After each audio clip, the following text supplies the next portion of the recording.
Vote যখন আসে তখন টুপি কিনে মসজিদে যান। এটাই হলো ধর্ম ব্যবসা। একটু আগায় তো আরেকটা ঝামেলা। ফলে বাংলাদেশের সরকার, অন্তর্বর্তীকালীন সরকারকে একটি অবাধ, একটি নিরপেক্ষ গ্রহণযোগ্য নির্বাচনের পথও যেমন ষড়যন্ত্র আছে, তেমনি আওয়ামী লীগ পতিত স্বৈরাচার বিদায় নেওয়ার পরেও এখন আওয়ামী লীগ রাজনীতির ময়দানে নেই, তারা পালিয়ে গেছে। 300 এমপি, এত মন্ত্রী কেউ খুঁজে পাওয়া যাচ্ছে না। ওরা জামাত ইসলামীকে যেভাবে দমন করে ফাঁসি দিয়ে আওয়ামী স্টাইলে জামাতের বিরুদ্ধে লেগেছিল, আওয়ামী লীগ রাজনীতির ময়দান থেকে হারিয়ে গেল। এখন নতুন করে ষড়যন্ত্র হচ্ছে, শুধু দেশের বিরুদ্ধে নয়, জামাতের বিরুদ্ধে আওয়ামী স্টাইলে বিরোধিতা শুরু হয়েছে।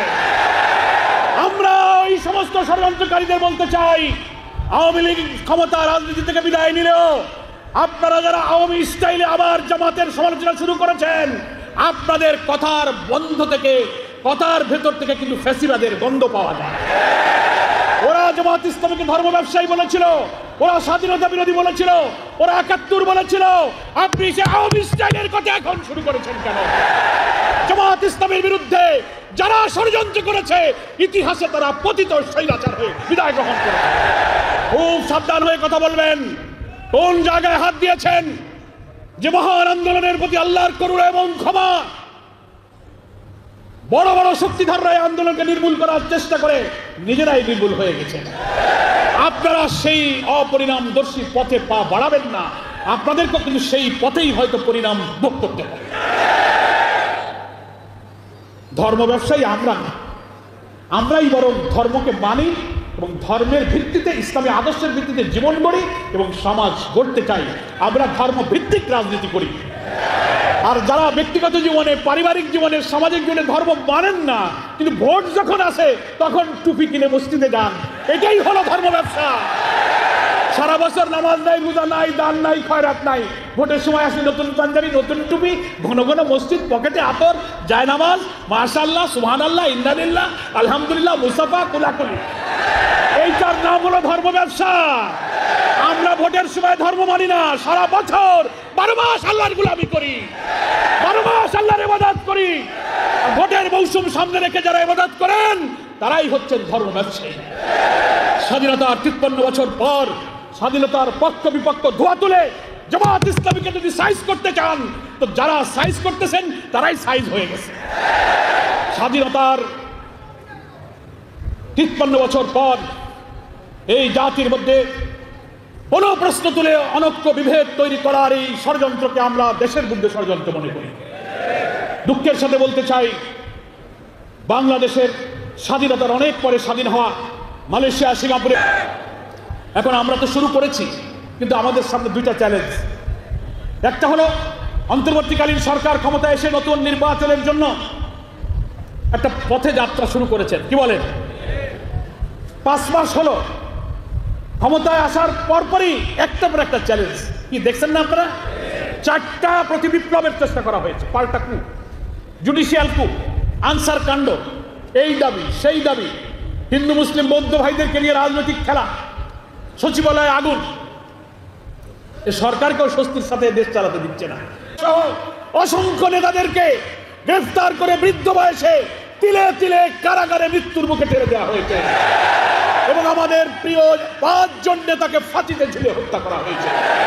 আমাদের সব আন্দোলন সংগ্রামকে তছনছ করে দিয়ে আমাদেরকে তারা মনে করেছিল যে এদেশে শুধু হাসিনাই যতদিন বেঁচে থাকবে সেই শুধু দেশ শাসন করবে। মানুষ হতাশ হয়ে গিয়েছিল।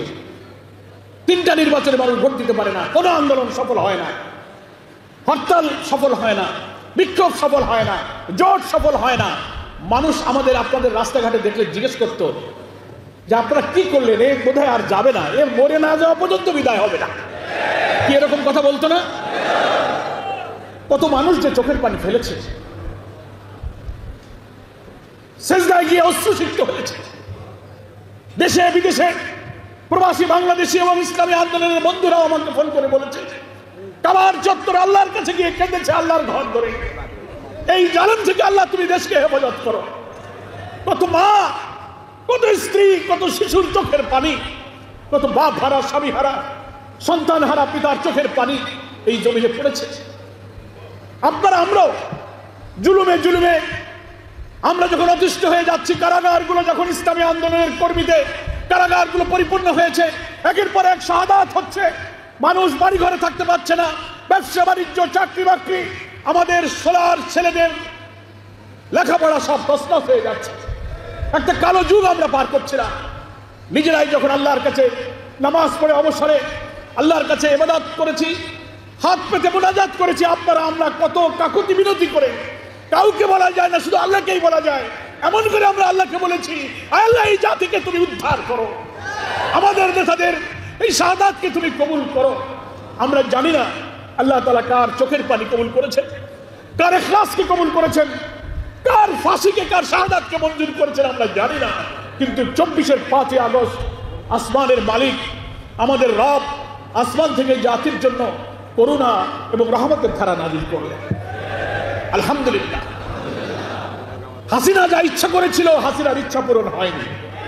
আল্লাহ তাআলা কোরআন শরীফে বলেছেন, ওমা তাশাউনা ইল্লা আইয়াশা আল্লাহু রাব্বুল আলামিন, তোমাদের কোনো ইচ্ছাই পূরণ হয় না যতক্ষণ আল্লাহ তাআলা তা ইচ্ছা না করেন। কি বলেন, ঠিক কিনা? ও চেয়েছিল বাংলাদেশ থেকে ইসলামী আন্দোলন, ইসলামী শক্তিকে নির্মূল করে দেবে। যতদিন বেঁচে থাকবে কর্তৃত্ববাদী ফ্যাসিস্ট, সে একাই শাসন করবে, তার দল, তার পরিবার, তার সিন্ডিকেট ছাড়া ব্যবসা বাণিজ্য চাকরি পেশা লেখাপড়া ঠিকাদারি কর্তৃত্ব আর কারো চলবে না, সেই শুধু করবে। এই কর্তৃত্ববাদী ফ্যাসিবাদের দিকে দেশ ধাবিত হয়েছিল। কিন্তু 17-18 বছরের চোখের পানি আন্দোলন, কষ্ট ত্যাগ, নিরপরাধ নিরীহ আল্লাহর নেক বান্দাদের ফাঁসিতে ঝুলিয়ে হত্যা করা হয়েছে।